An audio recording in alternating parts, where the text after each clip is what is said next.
The first time I realized something was seriously off, it wasn't because of Sarah's phone habits or her late nights out. Nah, it all started with our daughters, Hannah and Lily, acting strange. Those two little girls who used to tell me everything suddenly had their own little secrets. I noticed it one Saturday morning when I overheard them chatting in their room, their voices low, like they were guarding some big secret. My girls, who could never stay quiet about anything, were now making sure I didn't catch a word. When I walked in, they whipped their heads around, eyes wide, and instantly clammed up. I laughed it off at the time, thinking maybe they were planning a surprise for me or something harmless like that. But that was my first mistake, brushing off the small stuff. Then came the day Sarah came back from her yoga class. She'd been going religiously for weeks, suddenly fixated on finding her inner peace, or whatever she was calling it. But that evening, her hair was done up, her makeup was flawless, and she was wearing a brand new dress. Definitely not the sweaty post-workout look I was expecting. The girls were acting weird too, giggling and whispering to each other like they shared some inside joke. They kept glancing at their mom like they were in on something I wasn't. I didn't say anything that night, just let it go, even though that uneasy feeling in my gut was growing. But then Sarah didn't come to bed. She stayed downstairs, said she had some work to catch up on. That's when I heard her voice, quiet, but there, coming from the living room. I crept down the stairs, half curious, half suspicious, and what I saw hit me harder than I could have ever expected.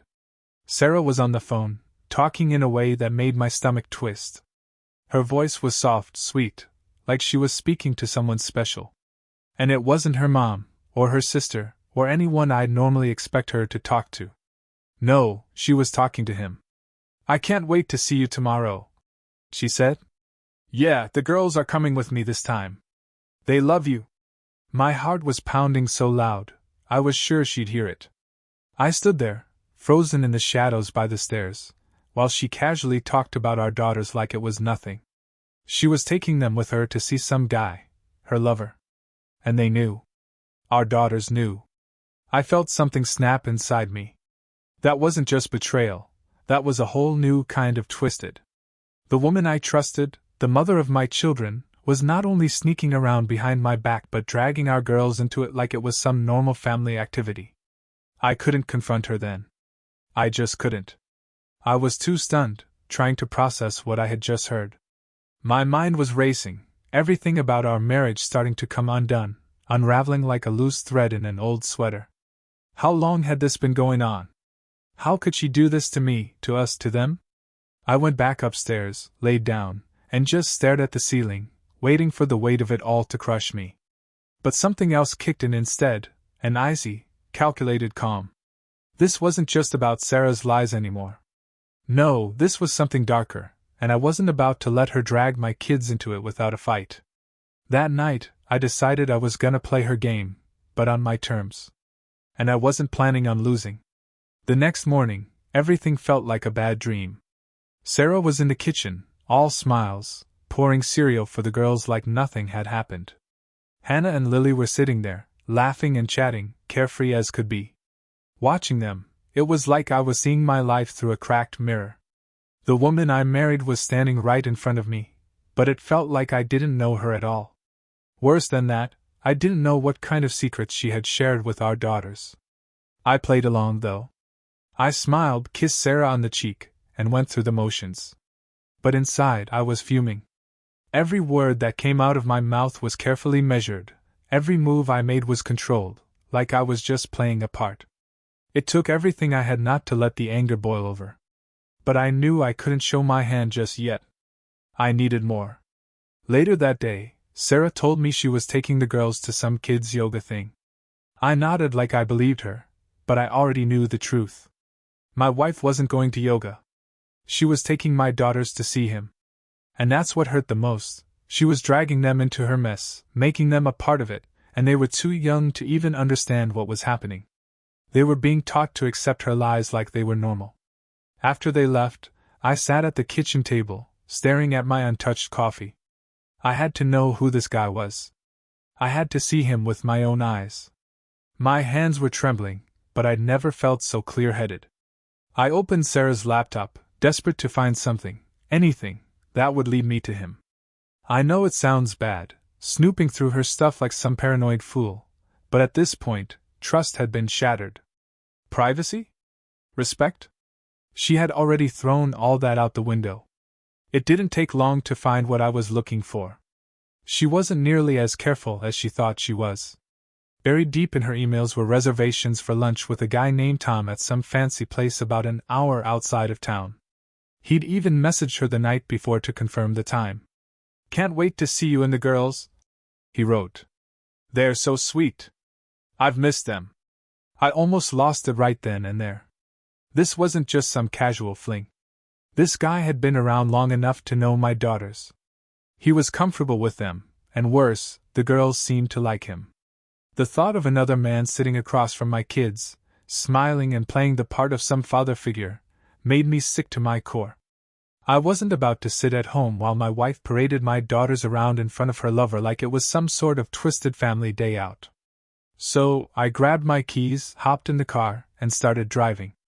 I knew where they'd be, and I knew exactly what I had to do.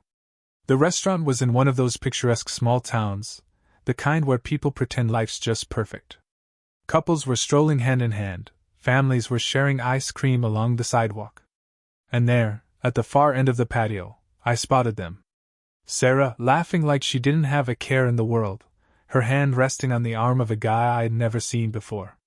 He looked about my age, maybe a little younger. Clean-cut, well-dressed, the kind of guy who probably thought he had it all figured out. Hannah and Lily were sitting on either side of him, chatting like they'd known him forever. He was smiling, offering them bites of dessert, playing the role like he was their dad. My pulse was pounding in my ears as I parked the car and walked over, forcing myself to stay calm, to breathe, to keep it together. Each step felt like it took forever, my focus locked on that table, on them, all completely oblivious that their whole world was about to shatter. I stopped right in front of them, casting a shadow over their perfect little scene. Sarah's eyes went wide when she saw me, the color draining from her face. She didn't even have time to get a word out before I asked, calm but cold, "Who the hell is this?" The girls froze, their happy chatter falling into a confused silence. The man shifted in his seat, clearly not expecting me to show up. Sarah opened her mouth to say something, but nothing came out. I wasn't about to make this easy for her. "Don't worry, girls," I said, turning to Hannah and Lily, my voice steady. "I just need to have a quick chat with Mommy and her friend here. Why don't you go play inside for a bit?" They hesitated, glancing between me and Sarah, clearly unsure of what was happening. But eventually, they slid off their chairs and headed inside the restaurant, still confused but obedient. Once they were out of sight, I turned back to Sarah and this guy she was with. "So," I said, my voice low and barely controlled, "you want to explain this, or should I?" The man stood up, trying to play it cool, like this wasn't a big deal. "I think we should all just sit down and talk," he suggested, like that was the reasonable thing to do. "I don't give a damn what you think," I snapped, locking eyes with him. "You're sitting at a table with my wife and my daughters. You don't get a say here." Sarah finally found her voice, but it was shaky. "Look, I can explain." "Explain?" I cut her off. "You brought our kids into this, Sarah. How do you even start to explain that?" She didn't answer, her eyes darting between me and him, probably searching for some way to get out of this. But there was no escape now. Sarah sat there, her hands clenched into fists on the table, like she was calculating her next move. But no amount of strategy was going to help her this time. I could see her trying to come up with the right words, but I wasn't interested in hearing more of her lies. The guy, though, he was a different story. He looked nervous, sure, but there was something smug underneath it all, like he wasn't really worried. Like he thought he had the upper hand somehow. Maybe Sarah had filled his head with stories about how unhappy she was. Maybe he thought he was better than me. Whatever it was, I could see it in the way he stood there, shifting, but still steady, like he wasn't the one who'd just been caught with another man's wife and kids. "Who the hell is this, Sarah?" I asked again, louder this time, my eyes not leaving him for a second. I was daring him to say something, anything. Sarah exhaled sharply before she finally answered. "This is Daniel," she said, stumbling over her words. He's a friend, Mark. I let out a short, bitter laugh. A friend? Really? I scoffed. That's the best you've got. A friend? You bring our daughters to lunch with your friend?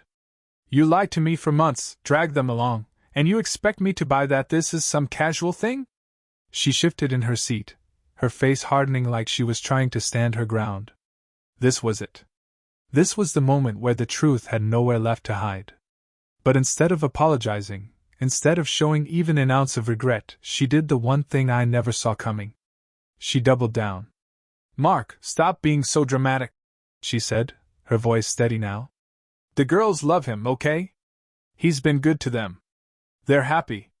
I know this is a lot for you, but this isn't just about you anymore. It's not what you think. Those 4 words hit me harder than a punch to the gut. How dare she make it sound like I was the one overreacting, like I was the crazy one for not accepting this twisted situation she dragged us into. You've been bringing them to see him? I asked, my voice lower now, almost dangerously quiet. Sarah didn't even flinch. Yes, and they're fine with it. Honestly, they've been better than ever. You've been so wrapped up in your own world, you didn't even notice. That hit me like a freight train. She was flipping it around, trying to make it seem like all of this was somehow my fault. Like I had been neglecting my daughters, and that's why they accepted Daniel so easily. As if I had been too blind to see her pulling them into her affair right under my nose. I couldn't take my eyes off her. This wasn't the Sarah I thought I knew. The woman sitting across from me wasn't just a cheater, she was a manipulator, a liar. She had rewritten the story in her head to make herself the victim, or at least not the villain. I could feel my blood boiling, but I wasn't about to lose it in front of him. No way was I giving Daniel the satisfaction of seeing me crack. You really think this is okay? I asked, locking eyes with her. You think this is something you can just sweep under the rug because you think the girls are fine with it? She crossed her arms and leaned back, her posture full of defiance now. They're not just fine with it. They're happier, Mark. Happier than they've been in a long time. They know we've had problems, and oh, don't even start with that. Problems? Problems don't justify dragging our kids into your mess. Sarah, are you really gonna sit there and act like this is some kind of solution? That's when Daniel decided to chime in again, like he had something valuable to add. Look, man, I get that you're upset. I snapped my head toward him. Shut up. You don't get it. You're sitting here, acting like you're some kind of hero. But you're just a coward hiding behind my wife and kids, playing house with another man's family. His face twitched, but he didn't say anything after that. He knew better. Sarah's eyes narrowed, and she leaned forward, clearly seething now. You're not making this easier, Mark. We haven't been happy for years. You know that. I've tried to talk to you. I've tried to make it work, but you just... I just what, Sarah? I cut her off, my voice rising. Worked? Took care of our daughters? Tried to keep this family together while you were out fooling around with this guy. Her silence was all the answer I needed. You could have left. You could have told me you were done. But no, you had to drag Hannah and Lily into it. You had to bring them along like they're part of this circus. You used them to cover your tracks. And now you're gonna sit here and act like it's all because we had problems? Really? The words hung between us, thick and heavy. She didn't have an answer for that, at least not one she was ready to admit. I stood up slowly, the chair scraping against the concrete patio. This isn't over, I said, glaring down at her. You think this is just about us? No. You made this about them. You crossed the line, Sarah, and there's no going back. I turned and walked away, leaving them both sitting there, their little fantasy crumbling around them. I could hear Sarah calling my name, but I didn't stop. I couldn't. The next steps weren't about saving our marriage. They were about protecting my daughters from the disaster their mother had pulled them into. And I knew, right then and there, that the real fight was just beginning. As I left the restaurant, my mind was racing, the image of Sarah and that man sitting with my daughters burning into my brain. The reality of it was so much worse than I had ever imagined. Sarah wasn't just cheating. She had built some twisted double life, and what made it worse was that she had made Hannah and Lily a part of it. The shock of it all was still sinking in, but underneath it, there was a rage bubbling, fierce and unrelenting. When I got home, I couldn't sit still. I paced back and forth across the living room, my thoughts spiraling as I tried to figure out what to do next. There was no way I could just let this slide. Not after what I'd seen. Sarah had dragged the girls into this mess, and for that, she was going to pay. I wasn't sure how yet, but there was no way I was going to let her walk away from this unscathed. I wanted revenge, but not the kind that would ruin me or hurt my daughters. No, I had to be smart about this. If I was going to come out of this on top, I needed to play it right. Hours passed as I replayed the scene at the restaurant in my head. Sarah laughing, touching him like I didn't exist. The girls giggling with some stranger, completely clueless that their world was about to fall apart. The betrayal felt like poison running through my veins, and I couldn't sit with it any longer. When Sarah and the girls finally came home, the tension in the air was so thick you could almost choke on it. The girls ran past me without a word, heading upstairs to their room, blissfully unaware of the storm that had erupted between their parents. But Sarah, she stood there in the doorway, her face a mix of frustration and guilt. I could see it in her eyes. She knew she couldn't keep lying, not after I'd caught her red-handed. She closed the door softly and walked into the living room, crossing her arms like she was ready for a fight. "We need to talk," she said, her voice low, like she still thought she was holding all the cards. I stared at her for a long moment, not moving, not even blinking. "Talk? Now you want to talk?" "Yes, now." She stood firm. "What happened today can't keep happening. This mess is tearing everything apart." I almost laughed at the absurdity of it all. "This mess?" I echoed, slowly incredulous. "This mess is your fault, Sarah. You made the decision to cheat. You made the decision to drag our daughters into it. And now you want to talk like we can somehow fix this? You've lost your mind." She narrowed her eyes at me. "I wasn't happy, Mark. For years I wasn't happy. You knew that, and you ignored it. You worked all the time, and when you were home, you were distant. You didn't even try to make things better. That's your excuse?" I snapped, my voice rising. "Because we had rough patches, you thought it was okay to sneak around behind my back? To introduce another man to our kids?" Her voice rose, defensive and bitter. "I didn't want it to happen like this, okay? But you didn't leave me any choice. I needed someone. And the girls, they needed to see me happy. You're lying to yourself if you think they don't know something's wrong," I said coldly. "You've turned our kids into pawns in your little game, Sarah, and you're not even sorry." She opened her mouth, ready to argue, but I cut her off. "What's worse is that they've been covering for you. They've been lying to me, Sarah. They're kids, and you've made them lie to their own father." Her face twisted with guilt, but she didn't deny it. Of course, she didn't. She knew the girls had been in on it. Maybe not fully, but she used them all the same. I could see the conflict in her eyes. She wanted to win this argument, to justify everything she'd done, but deep down, she knew she was wrong. That didn't stop her from trying, though. "You don't understand," she said, her voice shaking now. "Daniel's not just some fling. He's good for the girls. He's good for me. This isn't just about us anymore. They bonded with him, and it's not fair to them to rip that away." I felt my whole body tense, my fists clenching at my sides. "You think I give a damn about what's fair to him? He's nobody to them, Sarah. Nobody. You've poisoned their minds, made them think this is normal.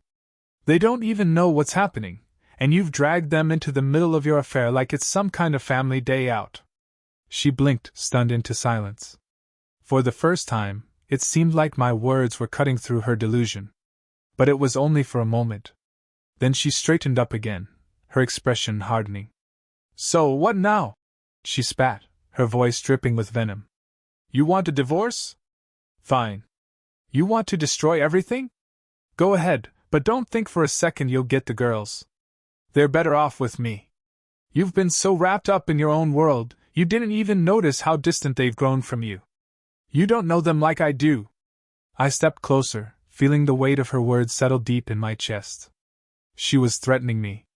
After everything she'd done, She was gonna try to take my daughters from me, like she hadn't already done enough damage. I knew then that this wasn't just about her affair anymore. She was going to fight dirty, and if I didn't act fast, she'd take the girls and twist them against me. "I'm not letting you win this, Sarah," I said quietly, my voice steady but full of the promise of war. "You've already lost everything, you just don't know it yet." She glared at me, her jaw tight, but she didn't respond. The tension in the room was thick, almost suffocating, like the whole house was holding its breath. I turned away, heading for the stairs. "We'll talk about this tomorrow," I said over my shoulder, not even bothering to look back. "I'm not letting you take them down with you. Not a chance." As I walked up the stairs, I heard her let out a sharp breath, the sound of her frustration ringing in my ears. She thought she was still in control, like this was just another fight she could win. But she had no idea what was coming next. I wasn't about to let her destroy our family any more than she already had. She had made the mistake of pulling our daughters into her mess, and now, I was going to make sure she paid for it, one way or another. That night, sleep barely came. Every time I closed my eyes, I saw Sarah's smug face, Daniel's arrogant smirk, and my daughters, laughing along with a man who didn't belong in their lives. The weight of everything was crushing me, but under all that pressure, something else started to form, a plan. I had to be smart about this. It wasn't just about the affair anymore. Sarah had made it clear she was willing to fight dirty, turning the girls against me, trying to paint me as the distant, uninvolved dad. I couldn't let her win. If I reacted out of anger, I'd just look irrational, and she'd have all the leverage. No, I had to stay calm, keep my emotions in check, and hit her where it hurt the most, her control over the situation. The next morning, I got up early, before Sarah or the girls were even awake. I went downstairs, brewed a pot of coffee, and started running through everything I needed to do. First, I had to gather evidence. Sarah wasn't as careful as she thought, and I was counting on that. The email reservations I'd found were just the beginning. I knew there had to be more. Her phone was sitting right there on the kitchen counter, charging like she didn't think I'd touch it. I unlocked it easily, she hadn't even bothered changing the passcode, and started scrolling. Texts, emails, photos, it was all there. Every conversation with Daniel, every sneaky plan to meet up, every sickening message about how much he loved our daughters. I took screenshots of everything, sent them to my own email, and then deleted the traces. There were even messages from the girls, simple, innocent texts about how much fun they had with Uncle Daniel. The fact that Sarah had let them think of him like that turned my stomach.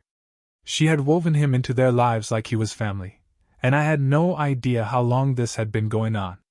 After I finished with her phone, I went up to my home office. I printed every damning piece of proof I could find. I was building my case brick by brick. By the time I was done, I had a stack of papers that painted a clear picture of what had been happening right under my nose. But that wasn't enough. I needed leverage, something that would force her to back off and let me take control. Sarah didn't just want Daniel, she wanted control of the narrative. She wanted to come out of this looking like the victim, the struggling wife who had to find happiness somewhere else because her husband was too busy, too distant, too distracted.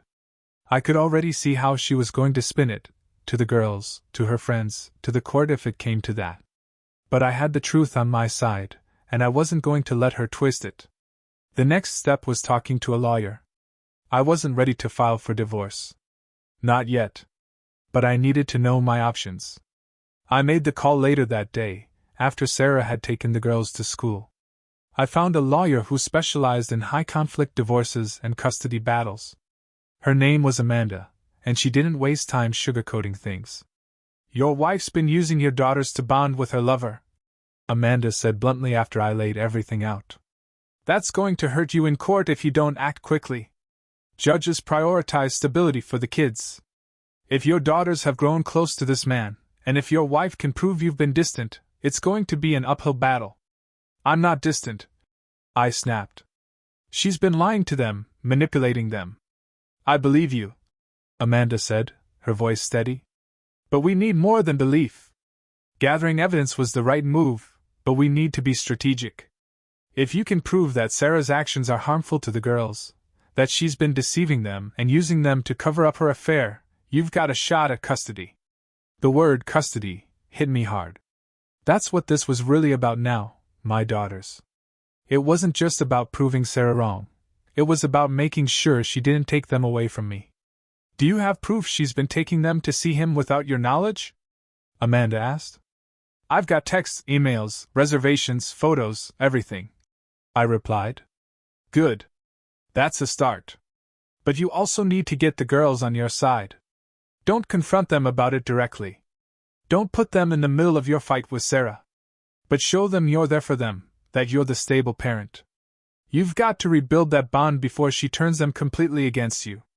I thanked her, set up a follow-up meeting, and hung up the phone. Amanda's advice stuck with me: don't put the girls in the middle. It was good advice, but it was going to be a lot harder than it sounded. Sarah had already dragged them into her mess, and now it was up to me to pull them out.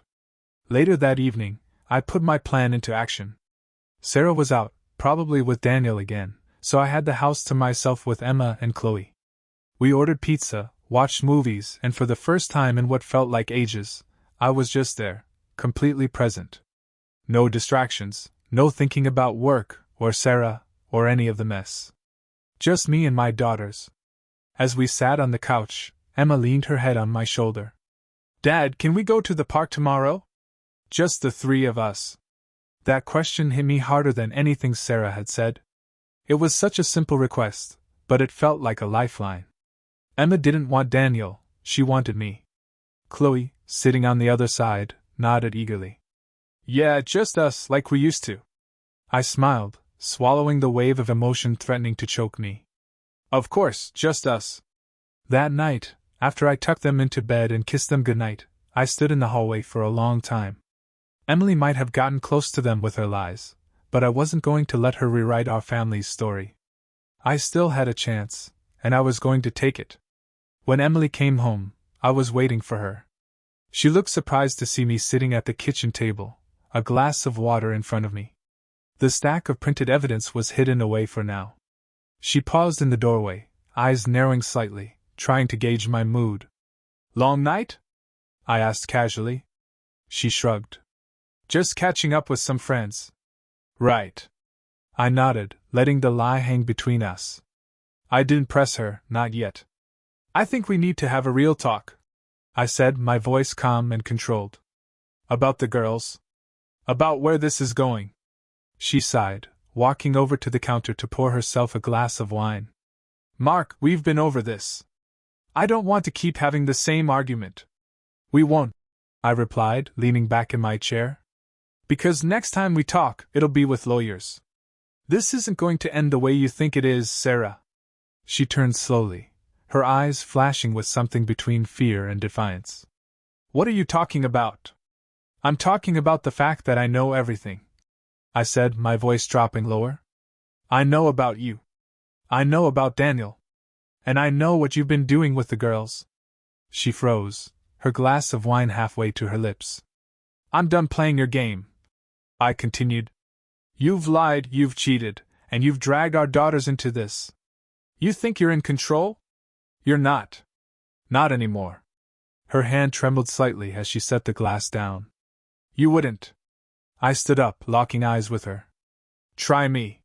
Her face twisted in fury, but I could see the cracks underneath. She wasn't as confident as she had been at the restaurant. She knew now that I wasn't backing down. You have no idea what you're starting, Mark, she hissed, her voice low and venomous. No, I said, stepping closer, my tone cold. I know exactly what I'm finishing. The next morning felt different. There was a tension in the air, thick and palpable, like the moments before a storm hits. Sarah didn't say a word to me when she woke up. She moved around the kitchen with cold efficiency, acting like I wasn't even there. Her usual morning chatter with the girls was muted, and even Emma and Chloe seemed to pick up on the fact that something was off. I wasn't going to let her silence shake me. I had made my move, and now I was waiting for her to react. She thought she could manipulate this situation like she'd done so many times before, but this time I was prepared. I was already 2 steps ahead of her. As I watched the girls eat breakfast, their innocent smiles lighting up the room, I felt the weight of what was coming next. I didn't want to tear their world apart, but Emily had left me no choice. If I didn't fight back, she would keep pulling them deeper into her twisted web of lies. I couldn't let that happen. I wouldn't. After Emily dropped the girls off at school, I sat down at the dining room table and called Amanda, my lawyer. I filled her in on what had happened the night before, the threat I'd made and the cold distance that had settled between us, like a wall. Good, Amanda said, her voice sharp and focused. You need to stay strong. Don't let her intimidate you, and don't lose your temper. She's going to try to push you into reacting, something she can use against you in court. Keep everything documented, and don't give her any ammunition. I nodded, even though she couldn't see me. What's the next step? You said you've got solid evidence, emails, texts, proof she's been taking the girls to see her lover without your knowledge. That's a strong starting point. We're going to file for temporary custody. If we can show the court that she's been putting the children in a compromising situation, you'll have a good chance of getting them out of her care, at least for now. Temporary custody. The words hit me hard. That meant the girls would be with me full-time, and Emily would be the one fighting to see them. Part of me wanted that, needed that, because I couldn't stand the thought of her manipulating them any longer. But another part of me, the part that still remembered the good years, felt the weight of what this would mean for our daughters. This wasn't just about me and Emily anymore. It never had been. Mark, Amanda's voice pulled me back to reality. I know this is hard, but you need to be clear about what's at stake. If you don't act now, she'll keep using the girls. She's already setting them up to see this man as some kind of father figure. The longer this goes on, the harder it will be to undo. I exhaled slowly, letting the weight of Amanda's words sink in. She was right. Sarah had already blurred the lines between our family and her affair, and if I let her keep doing that, my daughters would be stuck in a confusing, toxic situation that could mess with their sense of what's real. I couldn't let that happen. I had to be the stable parent, the one who pulled them back from the chaos Sarah had created. After I hung up with Amanda, I knew the next step was going to be the hardest. Confronting Sarah hadn't been enough. Now I needed to talk to the girls, but I had to tread carefully.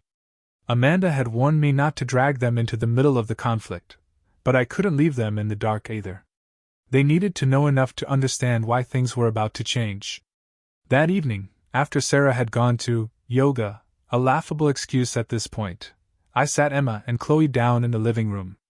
They looked up at me, wide-eyed, sensing something serious was coming. Hey, I began softly, trying to ease into it.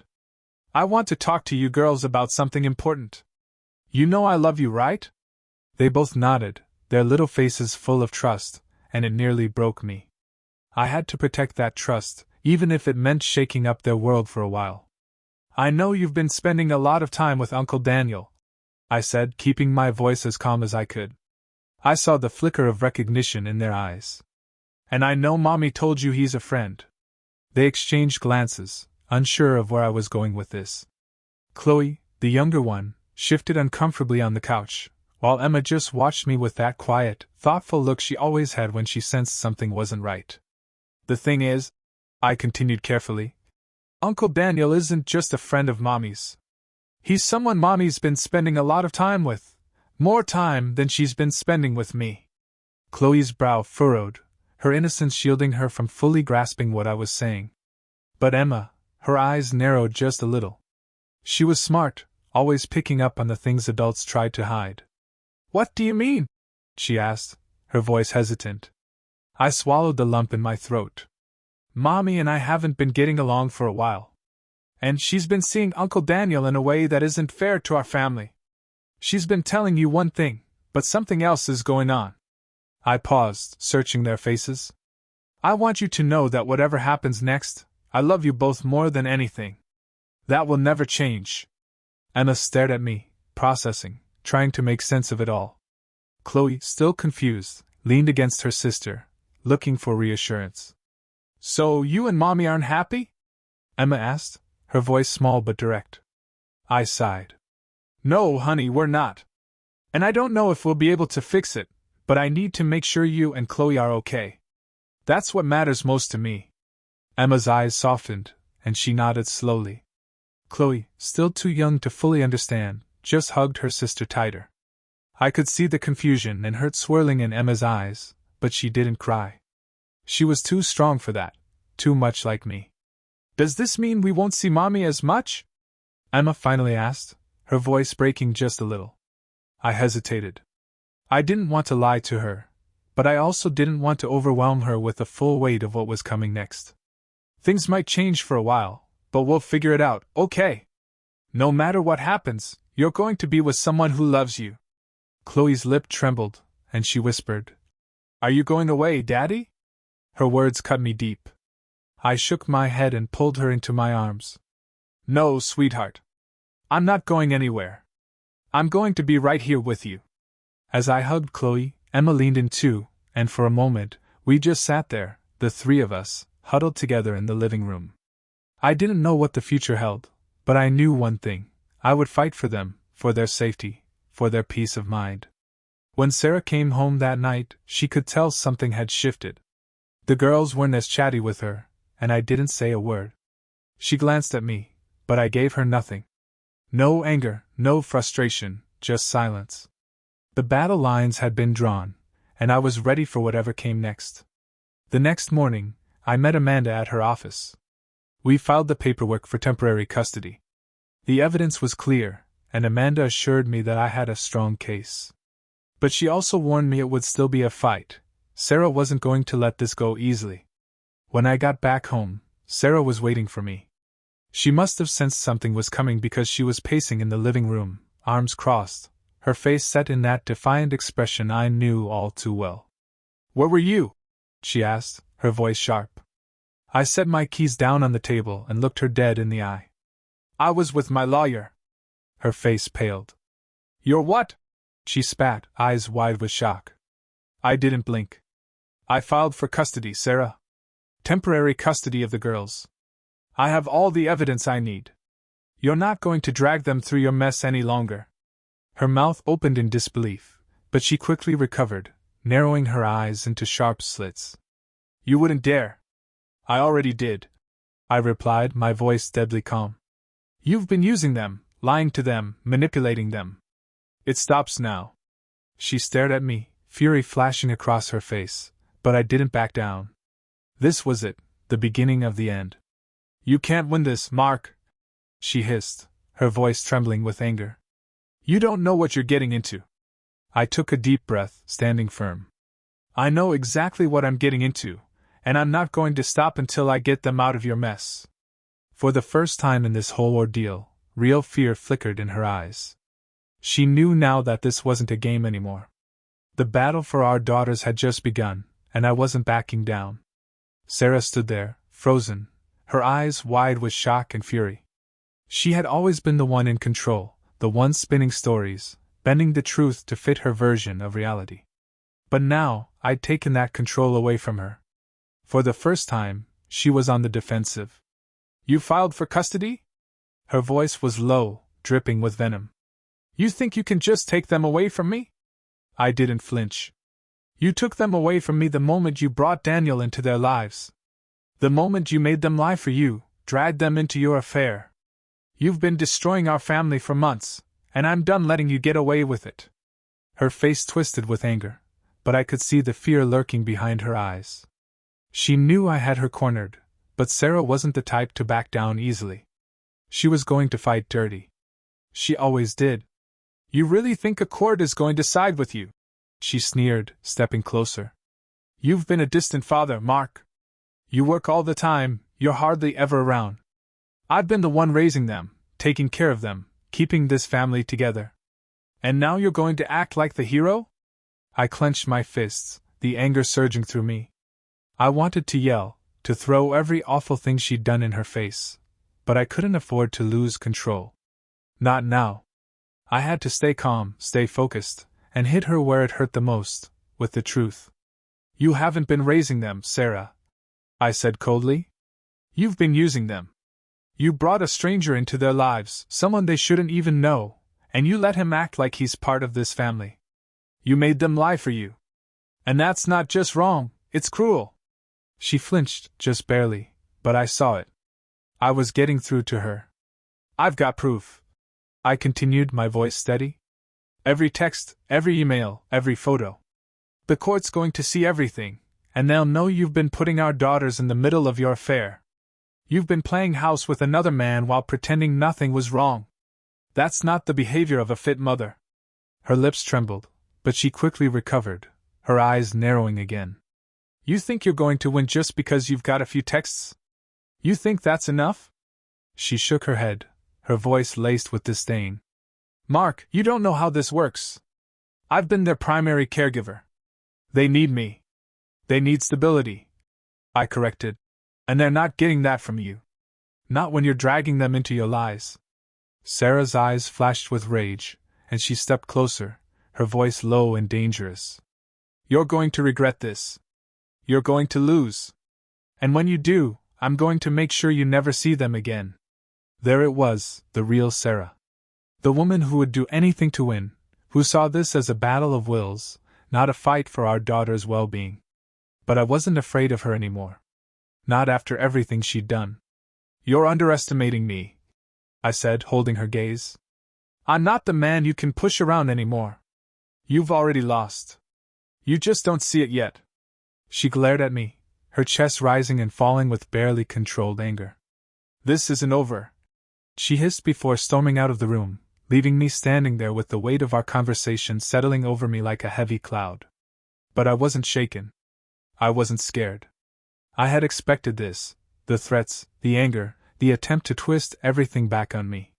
But I knew the truth, and soon, everyone else would too. The next few days were a whirlwind of preparation. I worked closely with Amanda, gathering every piece of evidence I had. Sarah had underestimated me, assuming I wouldn't be ready for this kind of fight. But I was ready, and I had more than just texts and emails.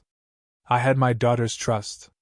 I spent every moment I could with Emma and Chloe, making sure they knew I was there for them, that I wasn't going anywhere. They were still confused, still trying to make sense of it all, but they were resilient. I could see it in the way they looked at me, especially Emma. She knew something was wrong, but she also knew I wasn't going to leave them. One evening, she came into my office, her small face serious as she stood in the doorway. Dad, she said quietly, are you and Mommy going to stop fighting? I sighed, setting aside the paperwork I'd been reviewing. Come here, sweetheart, I said, patting the chair next to me. She walked over and sat down, her legs swinging slightly, her eyes full of questions. Things are going to be different, I said gently, trying to explain in a way she could understand. But it's not because of you. You and Chloe are the most important thing in the world to me. And no matter what happens between me and Mommy, that's never going to change. Emma looked down, her hands twisting in her lap. Is it because of Uncle Daniel? My heart dropped. I didn't know how much she understood or how much Sarah had told her, but hearing his name from my daughter's mouth felt like a punch to the gut. Uncle Daniel, he's part of why Mommy and I aren't getting along, I said carefully. But what you need to know is that this is between the grown-ups. You and Chloe shouldn't have to worry about that. You just need to know that I love you, and I'm going to do everything I can to make sure you're okay. She nodded slowly, but I could see the uncertainty in her eyes. She wasn't a little kid anymore, she understood more than I wanted her to. Dad, she said after a long pause, I don't want things to be different. I just want us to be together. Her words broke my heart. I pulled her into a hug, feeling the weight of everything we'd lost, everything that had been taken from us because of Sarah's betrayal. I know, sweetie, I whispered, my voice thick with emotion. I know. When I tucked the girls into bed that night, I felt a renewed sense of determination. I wasn't just fighting for custody. I was fighting to keep our family together, to protect Emma and Chloe from the fallout of Sarah's selfishness. A few days later, the papers were officially served. Sarah wasn't expecting it to happen so quickly, and when she saw the envelope on the kitchen counter, her face went pale. She glanced at me, her eyes filled with cold fury. You think you're so smart, she muttered, ripping open the envelope. You think you can just take them from me? I'm doing what's best for them, I said simply, watching as she skimmed the documents. Her face twisted with anger as she realized what it meant. The custody hearing was set. The evidence was laid out. There was no escaping it now. "You're going to regret this," she said through clenched teeth, her voice shaking with rage. "I swear, Mark, you're going to regret this." I met her gaze, unflinching. "No, Sarah. You are."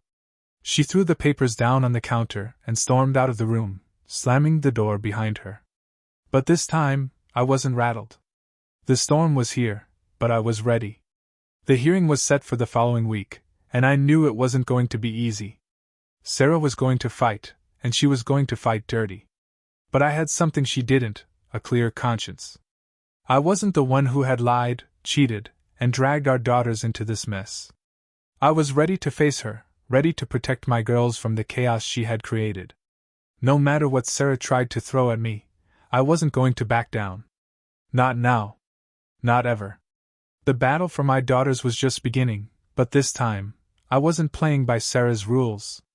The morning of the custody hearing arrived, and the tension in the house was thick, almost suffocating. Sarah and I hadn't spoken much since the papers had been served. Every interaction was clipped cold. The girls sensed the distance between us, but I tried to keep things as normal as possible for them, even though nothing about our situation was normal anymore. I woke up early, dressed in my best suit, and stood in front of the mirror longer than I needed to. I wasn't nervous, it was something else.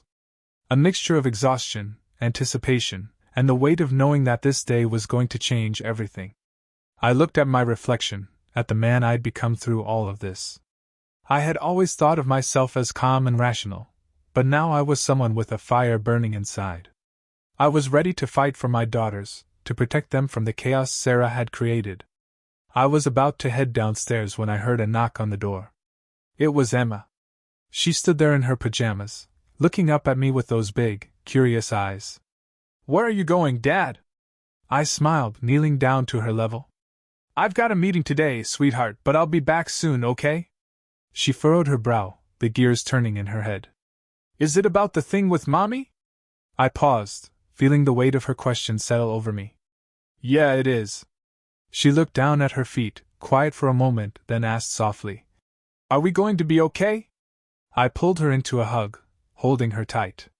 "Of course we are," I whispered. "Of course. No matter what happens, I'm going to make sure you and Chloe are okay." Emma didn't say anything else, but she hugged me back, and in that moment, I felt more determined than ever. The drive to the courthouse was a blur. Amanda had prepped me for everything: what to expect, what to say, and how to handle Sarah's inevitable attacks. But nothing could truly prepare me for walking into that courtroom, knowing the future of my family was hanging in the balance. Sarah was already there when I arrived, sitting with her lawyer. She didn't look at me, but I could feel the tension radiating off her. Dressed impeccably, her face was a mask of calm, but I knew her too well. Underneath that exterior, she was furious. She was ready to fight me tooth and nail, and I knew she would do whatever it took to win. But I wasn't backing down. Not today. We sat on opposite sides of the courtroom, waiting for the judge to arrive. I kept my eyes forward, refusing to look at her.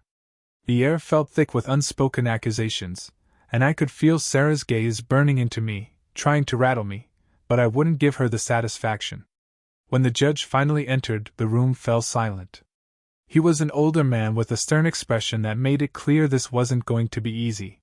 He looked at both of us, his gaze sharp, as if he could see through the layers of deceit and pain that had built up between us.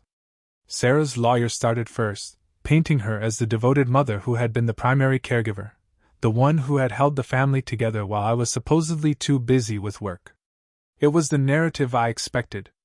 They played up her role as the ever-present parent, subtly casting me as the distant father, too wrapped up in my career to notice what was happening at home. I sat there, stone-faced, listening as they twisted the truth, making it sound like I had been absent, neglectful. Sarah played her part perfectly. Tears welled in her eyes, her voice trembling just enough to seem vulnerable. It was a performance, but a damn good one. I could see the judge listening carefully, and I knew this wasn't going to be a walk in the park. When it was our turn, Amanda was brilliant. She laid out every piece of evidence we had, the texts, the emails, the proof that Sarah had been taking the girls to see Daniel behind my back. She didn't hold back. Every ugly truth about Sarah's affair was laid bare for the court to see. And then she hit the most important point. Sarah had involved the girls in her deception. She had exposed them to a relationship they couldn't understand, made them complicit in her lies, and used them as pawns in her affair. As Amanda spoke, I glanced over at Sarah. For the first time, I saw her mask slip. Her face tightened, her hands gripped the edge of the table. She knew what was coming, and she knew it wasn't good. When I took the stand, I stayed calm and clear. I spoke about my love for Emma and Chloe, about how blindsided I was by Sarah's affair, and how it had torn our family apart.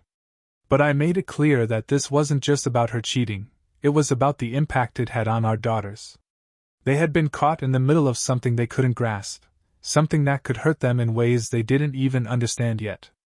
I don't want to take them away from their mother, I said, my voice steady. But I want to protect them. They deserve stability. They deserve honesty. And right now, they're not getting that from Sarah. The room was silent when I finished. The judge leaned back in his chair, considering everything he had heard. I couldn't read his expression, but I hoped that our case had been strong enough, that the truth was enough to tip the scales in my favor. Finally, after what felt like an eternity, the judge spoke. "This is a difficult case," he said, his voice measured. "But my primary concern is the well-being of the children. It's clear that there have been mistakes made by both parents. However, the evidence presented shows a pattern of behavior by the mother that raises concerns about her judgment regarding the involvement of the children in her extramarital relationship." My heart pounded in my chest as the judge continued. "In light of this, I am granting temporary custody to the father, with supervised visitation for the mother." Sarah gasped audibly, her hand flying to her mouth. I could feel her shock and fury from across the room, but I didn't look at her. Couldn't. The weight of what had just happened was too much. I had won, but it didn't feel like a victory. Not really. It felt like survival. The judge finalized the details, and just like that, it was over. Sarah stormed out of the courtroom before I could even process what had happened, her lawyer trailing behind her, trying to calm her down. But I didn't follow. Couldn't. My mind was spinning, the reality of what this meant slowly sinking in. I had custody of Emma and Chloe. They were mine, safe from the chaos Sarah had dragged them into. But the fight wasn't over. This was only temporary, and I knew Sarah wouldn't stop. She'd come back harder, angrier, more determined to win. But for now, I had what mattered most, my daughters. As I walked out of the courthouse, the weight of the battle lifted, replaced by a deep, unwavering resolve. I wasn't going to let Sarah manipulate them again. I wasn't going to let her tear our family apart any more than she already had. That afternoon, I picked the girls up from school. They had no idea what had happened, no idea how close they had come to being torn between two worlds. But as they ran toward me, their faces lighting up with smiles, I knew I had done the right thing. I knelt down, wrapping them both in a hug, holding them close, feeling the warmth of their trust. We were going to be okay. It wasn't going to be easy, and the road ahead would still be full of challenges, but we were together, and that was enough. As we drove home, Chloe chattered happily in the back seat, her voice filling the car with the carefree joy only a child could have. Emma, on the other hand, quietly watched the world go by through the window. I glanced at her in the rearview mirror, catching her eye for a moment. She smiled, a small, knowing smile. The kind of smile that told me she understood more than I realized. And for the first time in what felt like forever, I smiled back, feeling a sense of peace I hadn't known in a long time. Whatever happened next, we were ready for it. We had survived the storm, and now it was time to rebuild.